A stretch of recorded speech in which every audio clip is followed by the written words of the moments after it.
l'épaule droite et ne pas oublier de se recouvrir l'épaule pour les 2 unités de prière qu'on fera en face de Maqam Ibrahim.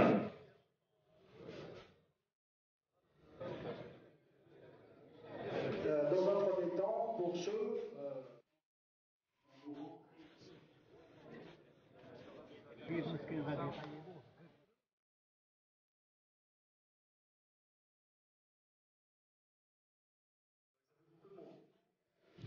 Il y a quelques recommandations d'ordre spirituel, des recommandations que je qualifierais de générales et qui sont antérieures au pèlerinage. C'est-à-dire qu'avant de partir au pèlerinage, il faut s'arrêter sur ces points-là, méditer ces points-là pour, Inch'Allah, que notre pèlerinage soit agréé. Lorsque le prophète sallallahu alayhi wa sallam dit que le pèlerinage agréé n'a de récompense que le paradis, le pardon, donc ce pèlerinage agréé, bien entendu, dépend de certaines conditions. La première de ces conditions, et donc on est dans des conseils d'ordre général, al-ikhlas, la sincérité. Toute personne qui souhaite faire le pèlerinage, tout d'abord, il a conscience qu'il s'agit là d'une adoration. Il ne s'agit nullement de gloriole, de se pavaner, je m'appelle le Hajj un tel, je me suis acquitté, non, c'est pas ça. C'est une adoration, on y va en toute humilité. Et bien que nous ayons, Inch'Allah, fait ce pèlerinage, nous n'acceptons pas que les gens nous appellent le Hajj ou le Hajj. Quand c'est une note de respect, d'accord. Mais c'est très important. Allah subhanahu wa ta'ala dit Qul inna salati wa nusuki wa mahyaya wa mamati lillahi rabbil alamin. Dit ma prière mérite, ma vie, ma mort appartiennent à Allah subhanahu wa ta'ala. Et le prophète sallallahu alayhi wa sallam nous dit innamal a'malu binniyat. Les actes ne valent que par l'intention qui les anime. Donc si vous partez, et j'espère que personne n'est de cela, pour avoir notoriété ou autre, c'est même pas la peine de vous fatiguer. Donc c'est important parce que le shaitan va essayer à tout instant, avant, pendant et après le pèlerinage, de vous ôter, de vous voler ce pèlerinage. Moi je suis pas comme les autres, moi j'ai fait le pèlerinage, moi j'ai été à la maison d'Allah. Non, sois humble. Ça c'est le premier point. Deuxième point, al-mutaba'a. Qui veut faire le pèlerinage devra suivre la tradition du prophète sallallahu alayhi wa sallam. Le prophète sallallahu alayhi wa sallam dit Talabul ilmu faridatun ala kulli muslim. La quête du savoir est une obligation pour chaque musulman. Donc il nous dit aussi sallallahu alayhi wa sallam Li ta'khudhu anni manasikakum. Prenez de moi vos rites. Donc qui veut partir au pèlerinage? En France on dit quoi? On dit nul n'est censé ignorer la loi. Donc là quand nous allons au pèlerinage, nul n'est censé ignorer le pèlerinage. C'est très important. Il y a des gens qui vont partir, qui vont revenir et qui n'auront pas le pèlerinage. Prenons un exemple, c'est déjà arrivé, le jour de Arafat, qui est un des piliers du pèlerinage, parce qu'il est fatigué, il va rester à la Mecque dans son hôtel, d'accord, il ne sera pas avec les gens à Arafat, donc ce qui va se passer, c'est qu'il n'a pas de pèlerinage. C'est un des piliers du pèlerinage. Donc il faut connaître avant de partir ici, qu'est-ce qu'un pilier, qu'est-ce qu'une obligation, et qu'est-ce qu'une recommandation. Les piliers sont peu nombreux, on va le voir après, mais chacun doit connaître ça au minimum par cœur. Il n'y a pas grand-chose qu'il faille connaître par cœur, mais parmi ces choses-là, connaître au moins ce que sont les piliers. Parce que j'ai pas de piliers, j'ai pas de pèlerinage, et il n'y a pas de façon de le rattraper. Donc chacun, il ne faut pas dire moi je suis âgé, moi je ne comprends pas, non. Il y a des gens qui vous accompagnent, il y a des gens qui vous encadrent. Il faut, Inch'Allah, demander. Allah nous invite à cela. Troisièmement, at-tawbatu as-sadiqa, le repentir sincère. Avant de partir, il faut un repentir. À savoir qu'il y a ce qu'on appelle raddul madhali. On ne part pas comme ça au petit bonheur, la chance, au pèlerinage. Avant, il faut régler ses comptes. Nous savons que le jour de la résurrection, lorsque nous serons jugés auprès d'Allah, nous avons chacun 2 registres. Il y a un registre qui sont les actions qu'il y a entre nous et Allah. Et un autre registre, les actions qu'il y a entre les êtres humains. Le pèlerinage, Inch'Allah, va effacer ce qu'il y a entre nous et Allah. Quelqu'un, il n'a pas prié pendant des années, quelqu'un, etc. S'il est sincère dans son repentir, Allah va effacer cela. Par contre, tu as volé quelqu'un, tu as frappé quelqu'un, tu as... etc. Entre toi et autrui, il faut régler ça avant de partir. Au moins entamer une démarche dans ce sens. Même si la personne ne veut pas te pardonner, au moins quand tu iras là-bas, tu demanderas, tu feras des doigts pour qu'Allah facilite. Mais entamer cette démarche. On ne peut pas aller comme cela alors que l'on doit de l'argent à X ou Y. Quand on dit le pèlerinage est une obligation, pour qui on a les moyens? Si tu as des dettes, tu n'as pas le droit de partir sans le consentement de cette personne. Donc je te donnerai chaque mois tant de ma dette. Acceptes-tu que j'y aille? S'il te dit oui, tu y vas. S'il te dit non, ben, c'est son droit. Allah subhanahu wa ta'ala ne fait pas passer les droits d'humain. Allah subhanahu wa ta'ala est juste. Ensuite, il y a al-tahallul min al-huquq, comme nous avons dit. Ensuite vient al-istidhan, demander l'autorisation. Pour les jeunes en particulier, si vous avez un parent qui est grabataire, qui est malade, qui a besoin de vous, vous ne pouvez partir en l'abandonnant. Ça, c'est important. Ensuite, il y a al-mahram. Le mahram, c'est toute personne qui accompagnera la femme. Et là, il y a une divergence entre les écoles. Certaines écoles, comme les Malikites, disent si la personne va avec un groupe de personnes de confiance, cela est permis. Donc, s'il y a un sujet de divergence, chacun suivra les arguments qui le convainquent. Je ne vais pas dire ce qui lui plaît, attention. Mais s'il est convaincu plus par un argument qu'un autre, qu'il aille dans ce sens. La passion, il doit la laisser de côté. Ensuite, il faut ce qu'on appelle talabu al-nafaqa al-tayyiba, avoir un bien licite. Allah est pur, il n'accepte que ce qui est pur. Lorsque tu vas faire le pèlerinage, tu ne peux pas faire le pèlerinage avec un argent, un bien qui a été mal acquis. Sauf celui qui a embrassé l'islam. Donc lorsqu'il a embrassé l'islam, les biens acquis antérieurement à l'islam deviennent licites. Mais qui est dans l'islam et a acquis un bien de façon illicite, il ne peut faire le pèlerinage avec cet argent-là, ou ce bien-là. Donc il se doit de bien discerner le bon de l'ivraie, faire le pèlerinage avec ce qui est bon, Inch'Allah. Ensuite, il y a ce qu'on appelle al-wasiyya.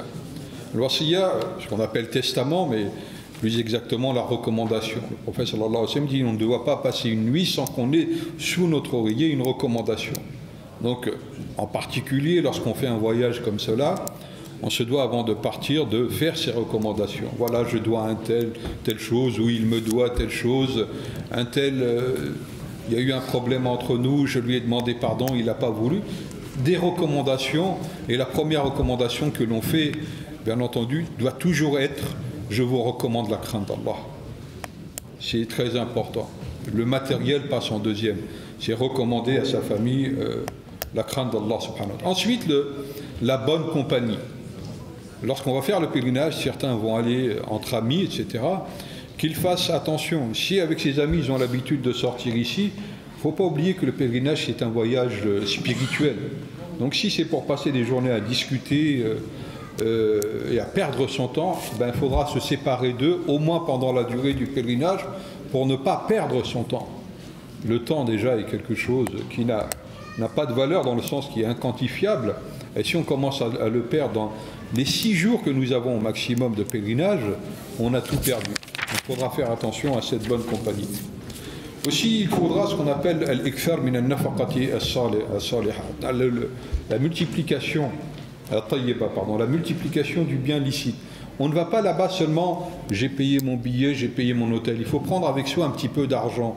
Il faudra penser à faire des aumônes. Plus on fera d'aumônes, plus notre pèlerinage sera, Inch'Allah, important au niveau de la récompense divine. Donc il faut penser, il ne faut pas être pingre, avare. Quelques euros, on se programme pour que chaque jour je donne tant et tant. Il y a des gens, on va trouver des gens sur notre chemin. C'est tout cela afin de bonifier notre pèlerinage. Le pèlerinage, ce n'est pas une adoration égoïste et refermée, égocentrique, refermée sur soi. On va vers les autres et on pense aux autres. Bien entendu, il va falloir se préserver de tout ce qui est illicite, donc faire attention comment on parle, faire attention comment on regarde. tout cela est d'une importance majeure. Donc ça, ce sont quelques recommandations d'ordre général. Le pèlerinage. Il y a 3 façons de faire le pèlerinage, al-hajj. C'est ce qu'on appelle al-ifrad, al-qiran et al-tamattu'. Donc je passe sur al-ifrad et al-qiran, qui sont 2 façons de faire le pèlerinage, qui ne nous intéressent pas. Nous allons partir, et nous recommandons fortement, al-tamattu'. Le tamattu', c'est le fait de partir de France avec l'intention de faire une umrah.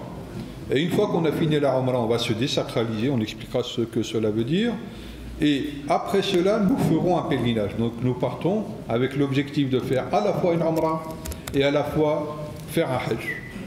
Admettons quelqu'un, il a un parent ou quelqu'un de bien-aimé qui est décédé, rahimahullah, et il se dit, je veux faire la umrah pour lui, mais le hajj je ne l'ai pas fait pour moi, moi je veux faire le hajj pour moi. Il peut faire une intention pour la umrah par exemple, et une autre intention pour le hajj. Ou il peut faire l'intention de faire les 2 pour lui. Mais il y a toujours cette possibilité. Par rapport à d'autres questions, on ne va pas rentrer dans des divergences, mais ça c'est une possibilité. Donc, at-tamattu', je pars avec cette intention de faire la umrah, puis de faire le hajj. Donc nous prenons le cas, la majorité d'entre nous, je ne sais pas si c'est tout le monde, nous allons partir sur un vol direct. Donc un jour avant, par exemple, nous allons devoir nous purifier physiquement, couper ses ongles, les poils comme les aisselles, etc. Donc ça, c'est une purification physique. On a parlé tout à l'heure de la purification spirituelle, le repentir, etc. Donc ça, c'était la purification spirituelle. Maintenant, nous passons dans la purification physique. Donc il y a se nettoyer le corps. Le jour du départ. Donc l'habit que nous mettons, qui s'appelle l'ihram, ce n'est pas le fait que je mets cet habit, je suis en état de sacralité. Non. C'est lorsque je vais arriver au miqat, à savoir la frontière délimitée par le prophète sallallahu alayhi wa sallam, où je vais rentrer en état de sacralité. Donc, la personne sort de chez elle. Aura-t-elle ihram sur elle ou plus tard? Libre à chacun de faire ce qui lui plaît. J'ai envie de conseiller, moi, partez à l'aise dans votre habit, avec un sac où vous avez votre ihram. Attention, il ne faut pas qu'il parte en soute. Donc vous avez votre ihram dans ce bagage-là. Et une fois que vous avez passé les formalités douanières, etc., soit du côté de la salle d'attente ou du côté des toilettes, ou plus tard dans l'avion, vous mettrez cet habit-là. Maintenant, qui veut le mettre avant, ce n'est pas interdit. La femme reste dans ses habits quotidiens. Et je précise, quand on dit des habits quotidiens, on entend par là l'habit islamique. C'est pas... chacun s'habille comme il veut ici, il a des comptes à rendre que Allah subhanahu wa ta'ala, mais lorsque le prophète sallallahu alayhi wa sallam, la sœur de Aïcha, Asma, s'est présentée à lui, il a dit, une fille quand elle atteint la puberté, on ne doit voir d'elle que ses mains et son visage. Donc ça c'est la tenue, comme on dit, qui ne soit pas, qui n'attire pas le regard avec une couleur qui attire le regard. Voilà, c'est la recommandation générale pour la femme. Pour ce qui est de l'homme, lui, il ne mettra que ces 2 morceaux de tissu qu'on appelle rida et izar, donc le plan de la partie du haut, le pas de la partie du bas, c'est tout, il ne met rien en dessous. Maintenant, il y a des personnes qui sont malades, qui a une ceinture de contention, qui a, je ne sais pas, une coudière, ça n'a pas d'incidence parce qu'il est malade. Il peut les mettre sans aucun problème. L'homme ne mettra pas ce qu'on appelle el-mahit. Mais il ne faut pas traduire le mahit par le cousu. Parce que tu peux avoir un habit, par exemple ton ihram qui se déchire, il te le coud. On entend par mahit ce qui prend la forme du corps. Ça c'est le mahit. Donc l'homme mettra ces 2 parties de tissu et il portera une sandale. L'essentiel c'est que la partie arrière de la cheville jusqu'au talon soit dégagée. Donc ça c'est d'une façon générale comment s'habiller. Ensuite l'homme se parfumera et puis nous prenons l'avion quand nous arrivons au miqat. Quand nous arrivons au miqat, et je précise avant, à partir du moment où vous avez quitté votre appartement, vous quittez votre ville. On considère que lorsqu'on quitte la ville, nous avons entamé le voyage. Donc à partir de ce moment où les invocations sont exaucées, il ne faut pas dire moi mes invocations je vais les faire à la Mecque. Le prophète sallallahu alayhi wa sallam dit l'invocation du voyageur est exaucée. C'est une opportunité. Donc tu es en voyage, tu fais des invocations pour toi, pour ta famille, pour les malades, etc. C'est une opportunité d'invoquer Allah subhanahu wa ta'ala. Donc nous arrivons à l'aéroport, nous avons fait nos formalités, nous prenons l'avion, Inch'Allah, et lorsque nous allons approcher de la Mecque, nous avons un vol direct, Inch'Allah, il va nous être précisé, qu'en général on prend le micro, mais là si c'est un vol saoudien, je pense qu'ils vont nous le dire eux-mêmes, nous arrivons à hauteur de Miqat. C'est une frontière qu'il ne faut pas dépasser. Et là c'est ça c'est le premier point, peut-être de rupture, à savoir que nous sommes dans le premier pilier du pèlerinage. Personne ne doit dépasser ce point-là sans avoir formulé l'intention de faire la Umrah ou le pèlerinage. Là, on va partir sur la Umrah.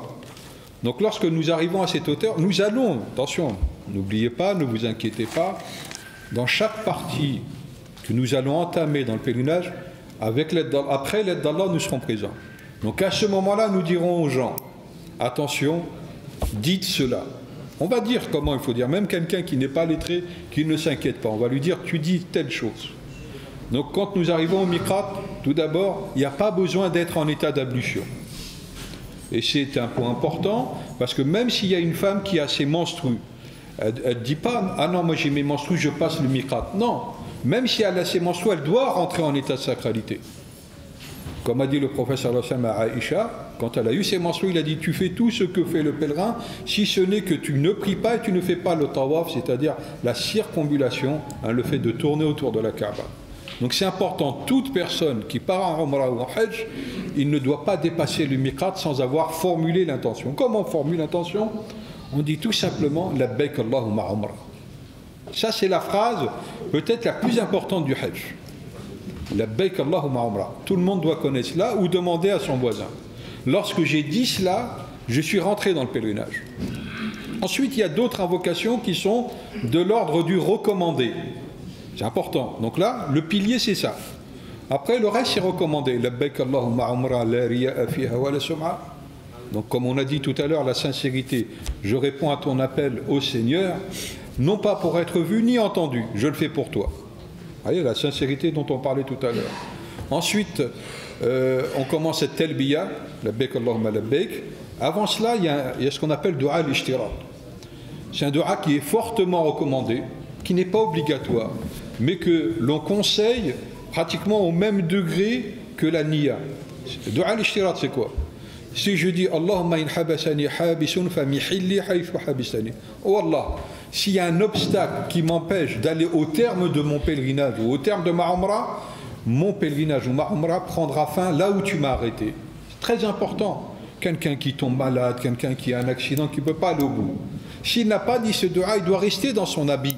Par contre, s'il a dit ce dua, c'est pas grave, il n'a pas à finir son pèlerinage. Donc c'est pour se libérer de contraintes à venir, il est très important de dire ce dua. Encore une fois, nous le dirons en temps et en heure, ne pas s'inquiéter. Là, c'est un rappel, hein. C'est comme le bac, hein. C'est pas le matin qu'on révise, hein. Soit on a révisé pendant toute l'année, ou soit c'est trop tard. Mais Inch'Allah, on vous accompagnera dans chaque étape. Donc, à partir de maintenant, je suis pèlerin. Labbaik Allahumma labbaik. On est dans la talbiya et on est dans le dhikr, l'évocation d'Allah, la glorification d'Allah, jusqu'à ce que nous arrivions à la Mecque. Donc, nous allons faire nos démarches. On est toujours pèlerin. Le pèlerin, attention, il ne se parfume pas, il ne coupe pas ses cheveux, il ne coupe pas ses ongles. Donc nous arrivons à la Mecque. Nous allons aller à l'hôtel, poser nos bagages. Et là, il est recommandé, c'est une sunna, de se doucher avant d'aller faire sa Umrah. Qu'on fasse la Umrah le même jour, le lendemain, peu importe. Mais avant de faire la Umrah, il est recommandé de faire une douche. Ce n'est pas une obligation, encore une fois. N'oubliez pas, si on fait la Umrah le lendemain, on est toujours en état de sacralité. Donc nous allons faire notre douche, ensuite on va se rendre au haram, c'est-à-dire au sanctuaire, à la mosquée sacrée. Nous sommes toujours dans Labbaik Allahumma labbaik, jusqu'à ce que nous arrivions. Donc là, il y a une divergence chez les savants. Il y en a qui disent quand tu vois la ville de la Mecque, d'autres qui disent quand tu vois la mosquée sacrée, d'autres qui disent quand tu vois la Kaaba. Pour ma part, je dis quand tu vois la Kaaba, à partir de ce moment-là, tu arrêteras de dire Labbaik Allahumma labbaik. Donc, je rentre dans la mosquée sacrée comme dans une autre mosquée.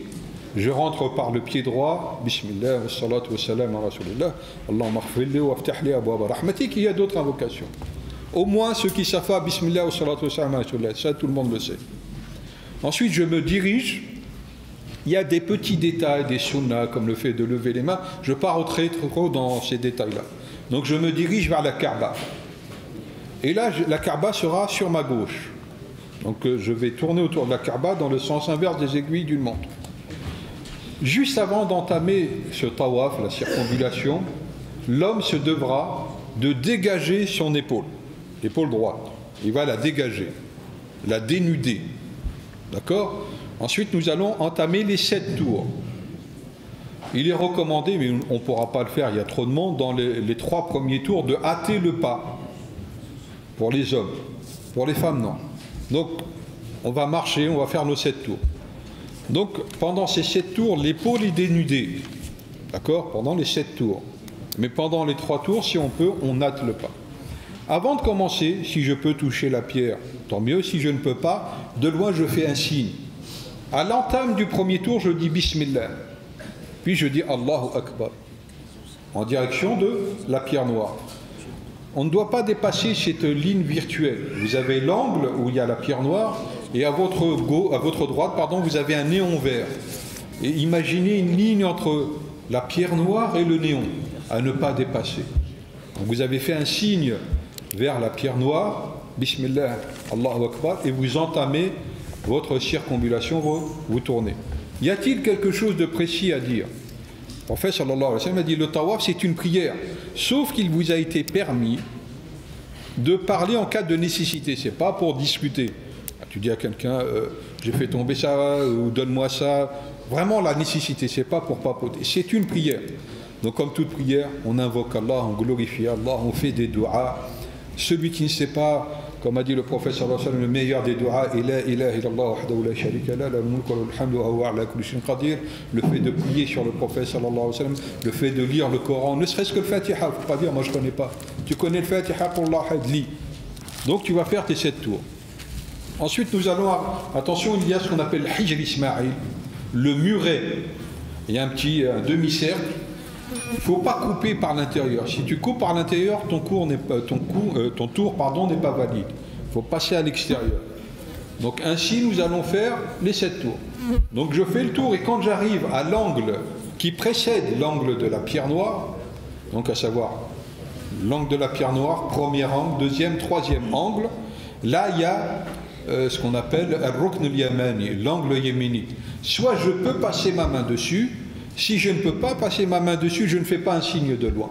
Je ne dis rien. Et le fait, comme a dit le prophète sallallahu alayhi wa sallam, de passer sa main sur la pierre noire ou sur l'angle yéménite, cela efface les péchés en grande quantité. Donc si on peut le faire, tant mieux. Si on ne peut pas, on ne le dit pas. Ensuite, entre cet angle yéménite et la pierre noire, donc l'angle suivant, il y a un dua qui est recommandé. Celui qui ne sait pas, c'est pas grave. Encore une fois, c'est une recommandation.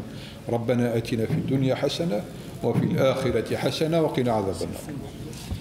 J'arrive, donc pendant tout ce petit parcours, j'arrive devant la pierre noire et là, je n'y parle Bismillah, je l'ai dit au départ, c'est tout. Là, je dis seulement Allahu Akbar. Et je vais faire la même chose pendant mes 7 tours. Une fois que j'ai fini le 7e tour, certains savants disent on doit dire encore Allahu Akbar une 8e fois. Pourquoi ? Parce que le prophète sallallahu alayhi wa sallam, à chaque fois qu'il passait à hauteur de la pierre noire, il disait Allahu Akbar. Donc je dis Allahu Akbar, puis j'ai fini mon tawaf. Donc à ce moment-là, les hommes vont recouvrir leur épaule. Donc il y en a, on voit souvent, dès la France, ils découvrent leur épaule. Non, on a dit c'est seulement pendant les 7 tours. Donc j'ai fini le tawaf, je recouvre mon épaule, puis je me dirige derrière la station d'Ibrahim alayhi salam pour faire 2 unités de prière. Je lis si je connais. Ensuite je fais 2 unités de prière en lisant Al-Fatiha, Al-Fatiha pour Allah. Celui qui ne sait pas, il lit ce qu'il sait. Ça c'est une recommandation. Celui qui ne peut pas se placer derrière, il essaye d'aller plus en arrière. S'il ne peut pas, il prie à n'importe quel endroit de la mosquée sacrée. Ce n'est pas un problème. Donc là, nous avons fini le tawaf et nous avons fini nos 2 unités de prière. Il ne faut pas oublier que pour ceux qui voudront par la suite faire des tawaf, le prophète sallallahu alayhi wa sallam a dit à chaque fois qu'on finit 7 tours, on doit faire 2 unités de prière. Donc j'ai fini mon tawaf, mes 2 unités de prière. Ensuite, je vais boire de l'eau de Zemzem. Je bois jusqu'à me ballonner, parce que le prophète sallallahu alayhi wa sallam a dit seul l'hypocrite ne supporte pas l'eau de Zemzem. Donc on boit, même si on se sent lourd, on continue. Et le prophète sallallahu alayhi wa sallam a dit l'eau de Zemzem est pour ceux pourquoi elle a été bue. C'est-à-dire il faut avoir la présence de l'esprit, être concentré. Il y en a, il va vouloir la richesse, l'autre il va vouloir la guérison, l'autre il va vouloir la miséricorde pour lui, pour quelqu'un qui est décédé. Voilà. Donc là c'est le moment où on doit faire beaucoup de dua. Il y a un dua qui est recommandé, celui d'Abdallah ibn Abbas. Allahumma inni as'aluka ilman nafi'a wa rizqan wasi'a wa shifaa min kulli da'. Celui qui sait, il le dit, celui qui ne sait pas, il dit ce qu'il veut comme invocation. Encore une fois, il ne s'agit que de recommandations. C'est très important à savoir. Je reviens un petit peu en arrière. Les idées, parfois, reviennent. Lorsque je rentre en état de sacralité, rappelons-nous dans l'avion, si c'est pour moi, je dis labbaik Allahumma umra. Pour moi, donc. Si c'est pour quelqu'un d'autre, je dis labbaik Allahumma umra ala akhi, par exemple, pour mon frère, pour mon père, pour mon époux, pour qui je veux. Je dis le nom. Maintenant, admettons que quelqu'un a oublié. Il a seulement dit labbaik Allahumma umra. Les savants disent il est sorti de chez lui avec cette idée-là. Donc même s'il a dit labbaik Allahumma umra et il n'a pas précisé, c'est pas grave. C'est validé pour la personne pour qui il avait initialement l'intention de le faire. Je ferme cette parenthèse. Donc une fois que j'ai bu de l'eau de Zemzem, je vais me diriger vers As-Safa et Al-Marwa qui sont 2 monts, 2 petites montagnes. Maintenant, bon, on ne les voit pas beaucoup, hein, 2 monticules initialement. Et là, en me dirigeant vers Safa, celui qui sait, il va lire Inna Safa wal Marwata min sha'airillah, le verset. Celui qui ne sait pas, c'est pas grave. Ensuite, il dit Abda'u bima bada Allahu bihi. Et ensuite, je m'oriente, quand je suis sur ce petit mont à Safa, je m'oriente en direction de la Kaaba. C'est parfois pas facile. Regardez par terre. Vous avez du marbre. Et le marbre, il est en direction. Vous vous alignez tout simplement. Il est en direction de la Qibla. Donc même si vous ne voyez pas la Kaaba, parce qu'il y a du monde, mais alignez-vous bien par rapport aux marbres qui sont à vos pieds. Vous êtes obligatoirement en direction de la Qibla, Inch'Allah. Donc on essaye de voir la Kaaba. Si on ne peut pas, comme j'ai dit, on s'oriente vers la Kaaba. Et puis on commence Allahu Akbar, la ilaha illallah wahdahu la sharika lah. يحيي ويميت وهو على كل شيء قدير لا إله إلا الله وحده أنجز وعده ونصر عبده وهزم الأحزاب وحده.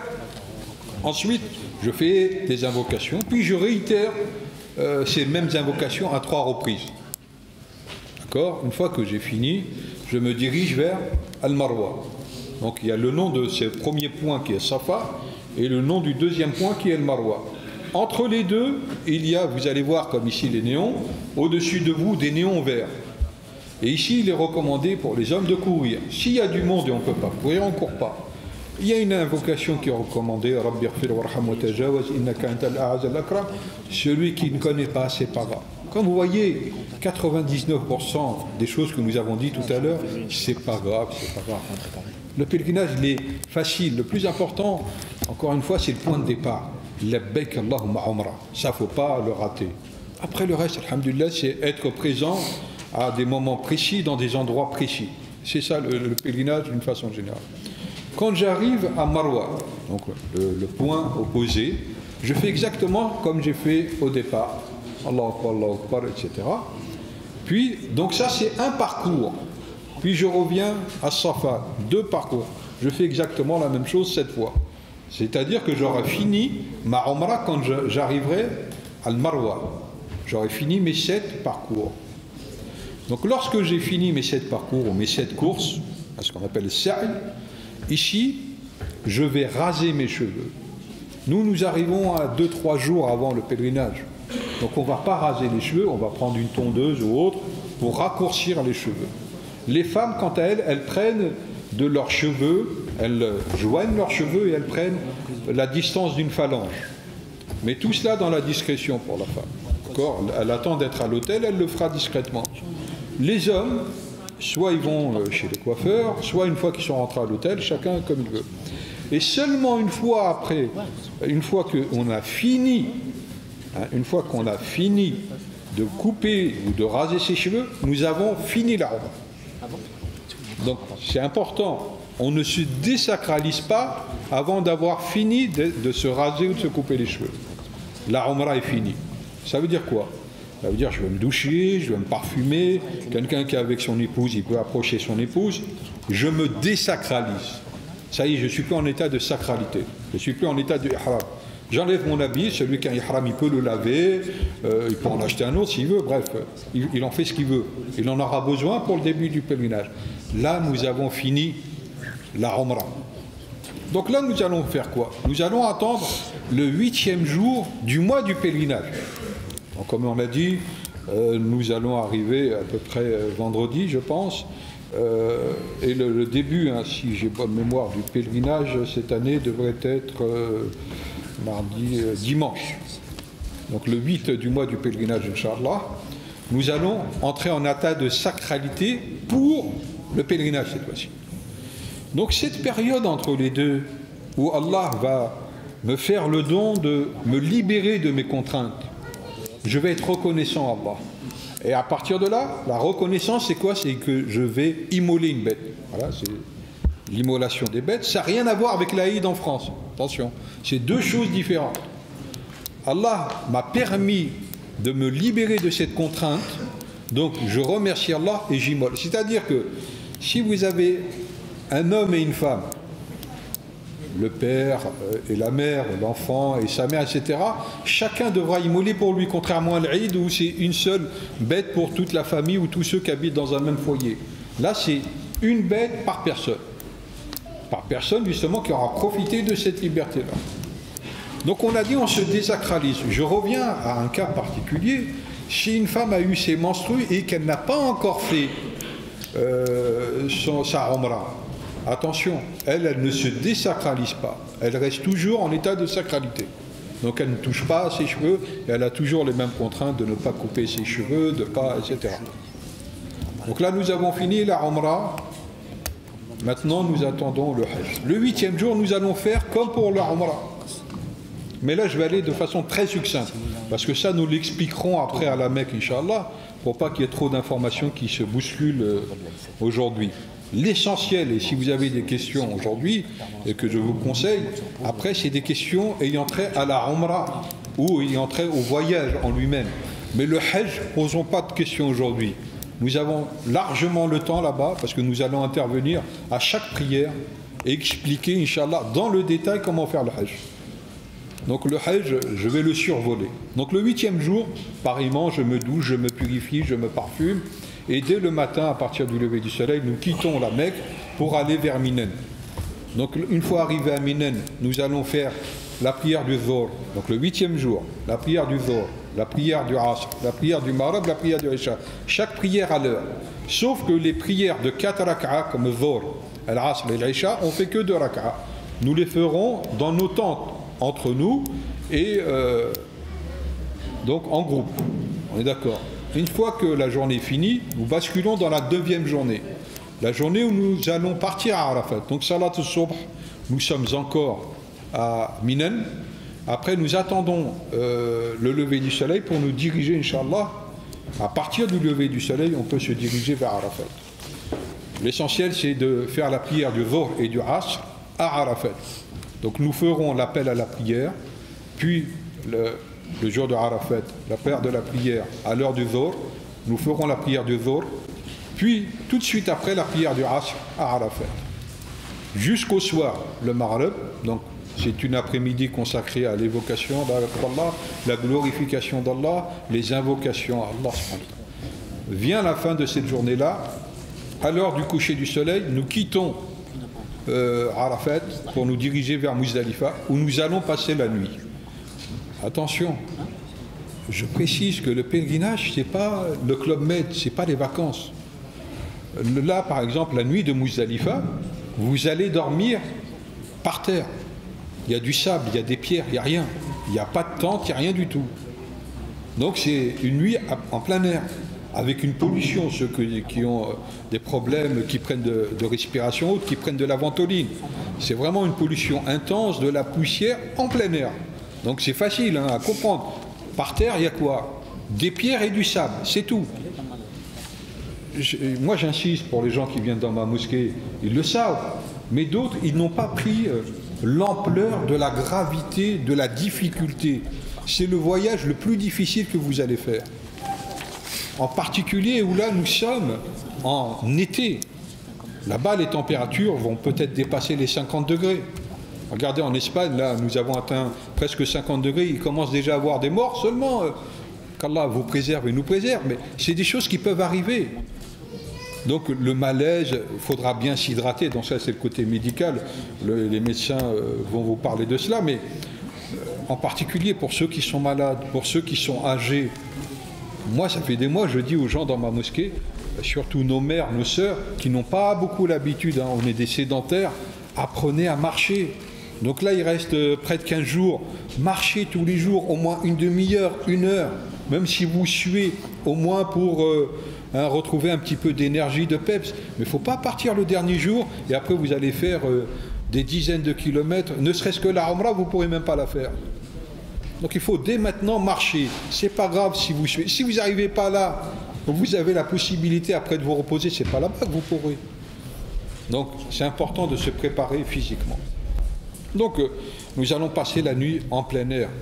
Et dès le matin, juste avant le lever du soleil, nous allons quitter Muzdalifa pour aller à Minen jeter les pierres sur la stèle majeure. Il y a 3 stèles, la mineure, la médiane et la majeure. On ne jette pas ce jour-là des pierres sur les stèles mineures et médianes, mais seulement sur la stèle majeure. Ensuite, nous allons revenir, après cela nous allons nous raser. Normalement, on immole une bête à ce moment-là. Vu que c'est l'agence qui l'a pris en charge, ça sera fait par eux. Ensuite, on va retourner probablement à l'hôtel. Et là, pareillement, nous allons nous raser et nous allons nous doucher. Et là, à partir de ce moment, on est toujours en pèlerinage, mais on a une première désacralisation. C'est-à-dire qu'à partir de maintenant, je m'habille, je me parfume, etc. J'ai le droit de faire tout, sauf si ce n'est d'approcher mon épouse. Ensuite, il y a le tawaf du hajj, ce qu'on appelle tawaf al-ifada, et le sa'i. Donc le fait de faire 7 tours, 2 rak'a, et ensuite d'aller faire les 7 parcours entre As-Safa et Al-Marwa. On peut le faire le même jour, comme on a le droit de le faire jusqu'à la fin du mois de Dhul Hijjah. Donc on a le temps devant nous. Pour les personnes faibles et tout, on leur dira remontez à l'hôtel, puis allez dans vos tentes, vous le ferez le lendemain ou le surlendemain. Pour les autres qui sont jeunes et qui ont envie de le faire le même jour, c'est le jour où il y a le plus de monde pratiquement à la Mecque, il ne faut pas l'oublier. Donc ensuite il nous restera le 11 et le 12.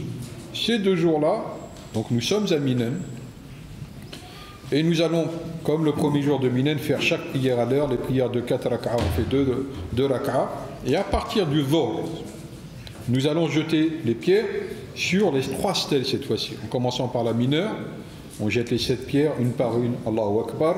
Ensuite, on se dirige en direction de la Qibla, on fait des doigts. La médiane, pareillement. La grande, là, on jette les pierres, mais il n'y a pas d'invocation. Puis, on revient vers Minen, le 11 et le 12. Le 13e jour est facultatif. Celui qui veut rester à Minen, il reste. Ceux qui veulent quitter Minen parce qu'ils n'en peuvent plus, ils veulent regagner l'hôtel, il faut qu'ils quittent Minen avant la prière du Maghrib. Sinon, ils sont obligés de rester jusqu'au lendemain. Une fois qu'on a fini cela, on reste dans nos hôtels, qui est à la Mecque, etc. La seule chose qu'il y a, c'est qu'avant de quitter la Mecque, soit pour Médine, pour ceux qui vont à Médine, soit pour entrer en France, là, il faudra faire ce qu'on appelle le tawaf d'adieu. Le tawaf d'adieu est une obligation, sauf pour la femme qui a ses menstrues éventuellement, celle-là, elle n'a pas de tawaf d'adieu à faire. Mais sinon, pour toute autre personne, il a le tawaf d'adieu à faire. Ensuite, il y a des facilités, tout cela, on en parlera en détail après. Moi, j'ai voulu donner déjà une vue d'ensemble sur la Umrah, c'est plus important. Pour ce qui est du Hajj, j'insiste encore, nous avons le temps plus tard d'en parler. Donc ça, ce sont des points, une vue d'ensemble. S'il y a des questions après, Inch'Allah, on répondra. Donc, moi, je vous recommande avant tout de l'exercice physique, une préparation spirituelle avec tous les conseils qu'on vous a donnés, et surtout de ne pas oublier pour les hommes d'avoir l'ihram en main, et non pas de le mettre en soute, Inch'Allah, Et si vous avez un dua à faire maintenant, une invocation, demandez à Allah de vous donner la patience. Ça demande beaucoup de patience. Il y en a beaucoup qui pensent qu'ils ont la patience, une fois là-bas, ils craquent. Donc priez dès maintenant Allah de vous donner la patience, Inch'Allah. سبحانك اللهم وبحمدك اشهد ان لا اله الا انت استغفرك واتوب اليك وصلى اللهم على نبينا محمد وعلى اله وصحبه. بارك الله فيك.